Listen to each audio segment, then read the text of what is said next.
കരുവന്നൂരിലും സംസ്ഥാനത്തെ പല സഹകരണ ബാങ്കുകളിലും സിപിഎമ്മിന് കനത്ത തിരിച്ചടിയാണ് കിട്ടിയത്. കേന്ദ്ര അന്വേഷണ ഏജൻസികൾ അതിശക്തമായി തന്നെ കളം പിടിച്ചിരുന്നു. ഇപ്പോൾ മറ്റു ചില നിർണായകമായ നീക്കങ്ങൾക്ക് കൂടി കേരളം സാക്ഷിയാകാൻ പോവുകയാണ്. കേന്ദ്ര ആഭ്യന്തര മന്ത്രാലയവും കേന്ദ്ര ആഭ്യന്തരമന്ത്രി അമിത്ഷായും അതിശക്തമായി തന്നെ കേരളത്തിൽ നിർണായക നീക്കങ്ങൾ നടത്താൻ പോവുകയാണ്. ഈ എല്ലാ നഗരങ്ങളിലേക്കും കേന്ദ്ര സഹകരണ ബാങ്കുകൾ. കേരള ബാങ്കിന് പുതിയ വെല്ലുവിളി. സംസ്ഥാനങ്ങളിലെ സഹകരണ ബാങ്കുകൾക്ക് വെല്ലുവിളിയായി രാജ്യത്തെ എല്ലാ നഗരങ്ങളിലും അർബൻ കോഓപ്പറേറ്റീവ് ബാങ്ക് സ്ഥാപിക്കാൻ ഒരുങ്ങുകയാണ് കേന്ദ്ര സർക്കാർ. ഇതിന്റെ ആസ്ഥാനമായാണ് കഴിഞ്ഞ ദിവസം national urban cooperative finance and development corporation ഡൽഹിയിൽ ഉദ്ഘാടനം ചെയ്തത്.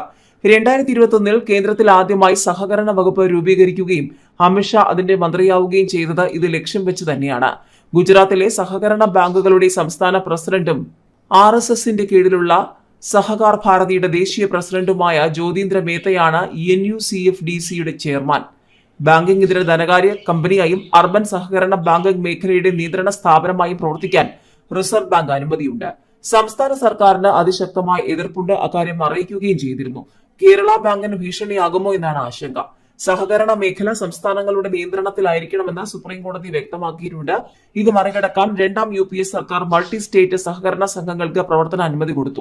അതിന്റെ തുടർച്ചയാണ് ഇപ്പോഴത്തെ നീക്കം.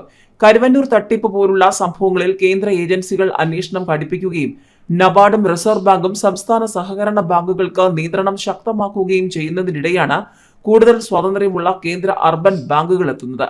ഇടപാടുകാർക്ക് കൂടുതൽ ആനുകൂല്യം ലഭിക്കും. കേന്ദ്രത്തിന്റെ പിൻബലമുള്ളതിനാൽ സംസ്ഥാനങ്ങളിലെ സഹകരണ ബാങ്കുകൾ നൽകുന്നതിനേക്കാൾ ആനുകൂല്യങ്ങൾ നൽകാനാവും. താങ്ങാവുന്ന പലിശയ്ക്ക് വായ്പ ലഭ്യമാക്കും. നിക്ഷേപത്തിനും ആനുകൂല്യം മികച്ചതായിരിക്കും.